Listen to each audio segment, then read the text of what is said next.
much protein do you need and why are there so many arguments about protein?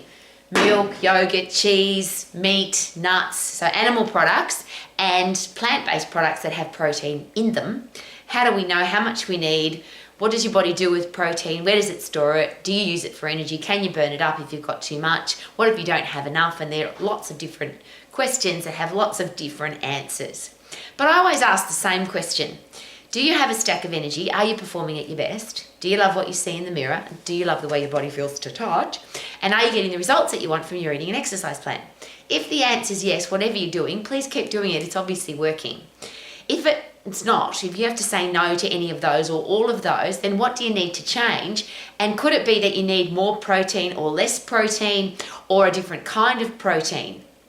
And just very, very quickly, everything we eat, carbohydrate, fat and protein, are all made of carbon, hydrogen, oxygen, except protein has nitrogen. So fat and carbohydrate are the same, just the molecular structure is different. So carbon, hydrogen, oxygen, protein has nitrogen. So we get a bit complicated with all the different kinds of protein and a complete protein versus an incomplete protein, but ultimately that's what food is made of. So how much of all of those do we need and what do we use them for? So obviously we have fat is 9 calories per gram. We store it between our skin and our muscle. We store it viscerally around our organs, which can be dangerous if you've got too much. If you've got too much fat on your body, it can look ugly, some people will tell you. And it's a big fuel source. So it keeps us warm in the winter and it provides us with energy. When you're in the aerobic system, about half of your energy comes from fat. And we live in the aerobic system, so that's pretty simple. Carbohydrate's not that much different because it's made of the same stuff. It just has less calories because the molecular structure is different. So rather than 9 calories per gram like fat, carbohydrate's only got 4.5 calories per gram. Your brain uses it in the form of glucose. Your liver and muscles use it in the form of glycogen. You need it for energy when you exercise at high intensity. And you store about 0.5 kilo of it, so not very much. We're not fat from carbohydrate because we only store 0.5 kilo. But if you eat too much, your body is capable of converting carbohydrate into fat, so you can get fat from eating carbohydrate. Obviously, you can get fat from eating fat because it's already fat.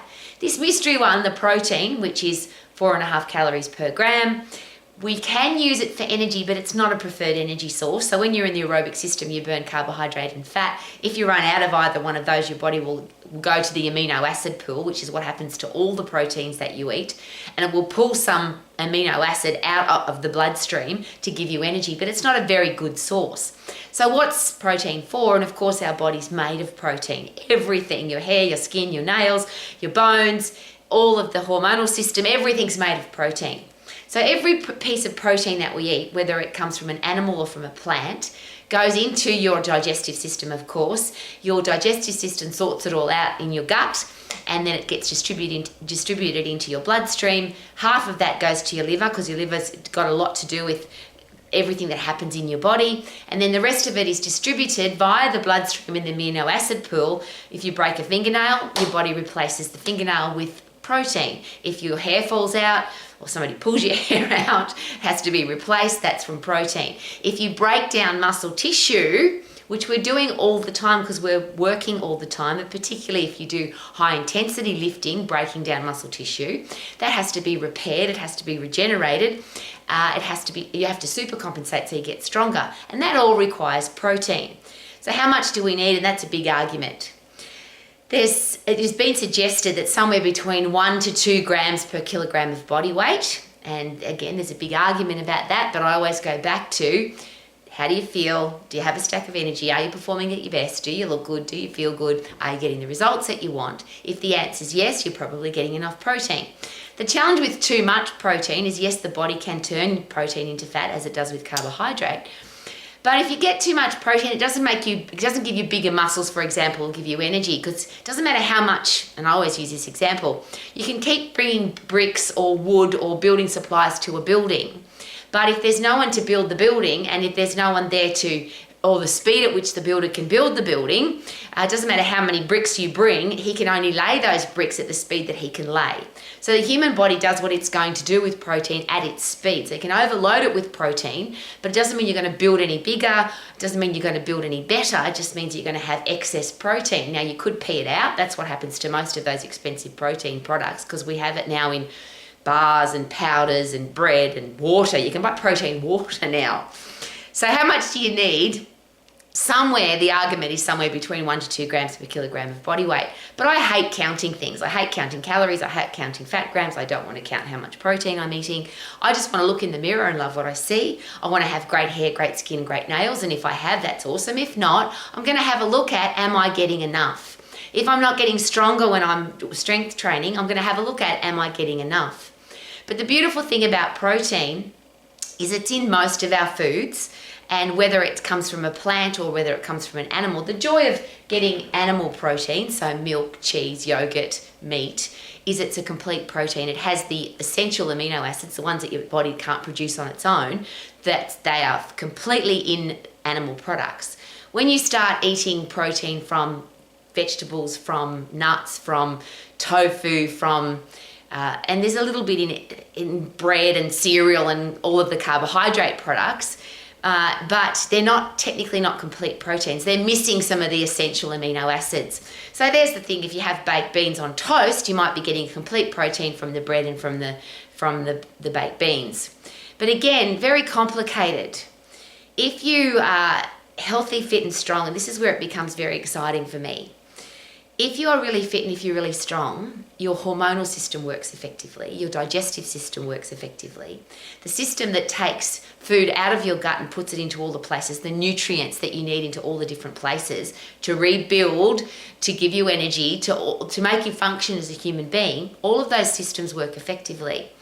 So rather than focus on how much protein do I need, how much fat do I need, how many calories do I need, can I, can't I, mustn't have, shouldn't have food, if you get really fit and really strong, your hormones will tell you when to eat, when to stop eating, and what you need to eat. And I'm sure you've had that experience before where you've said to yourself, I really think I need to have a steak, or I really need to have some nuts, or I really think I need a glass of milk or a milkshake. If you listen to your body, that's your body saying you could need some protein.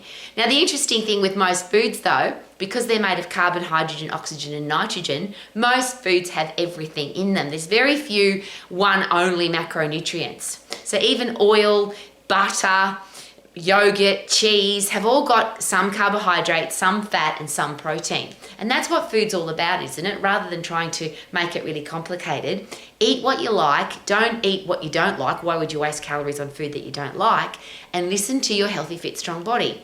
If you haven't got a healthy, fit, strong body, your endocrine system will be broken. Your hormonal system that tells you when to eat and when to stop eating and what you should be eating or what your body needs, that won't work. So you'll end up either too fat or too thin, or you won't be getting the right amount of nutrition because your body's not functioning effectively. It's like the fuel gauge in a car. If you haven't got enough fuel, petrol, diesel, the car will tell you. If you haven't got enough oil, you haven't got enough water, the car will tell you. That's your endocrine system, the flashing light that says this is what you need. But if the car's broken down and those systems in the car are broken down, the water light won't work, the fuel light won't work, the oil light won't work, so you won't know what you need. So the ultimate answer is this. Eat what you love, don't eat what you don't love, eat when you're hungry, stop eating when you're full, and that's all really easy when you're healthy, fit and strong. So what do you love to eat, and enjoy it? Don't eat the things that you don't like, because why would you? And get really fit and really strong. And of course, to get fit, you've got to get puffed. To get strong, you've got to overload your muscles and bones. Do it at 100% effort, because why would you exercise at anything less than 100%? That means your exercise program is going to be short, it's going to be safe, you're going to get results really quickly. It's going to work so that you actually live your life to the max and eat what you love. And I love a milkshake, and I love yogurt, and I love my food. How about you? Super duper doo. Yes, I love my food. Woo!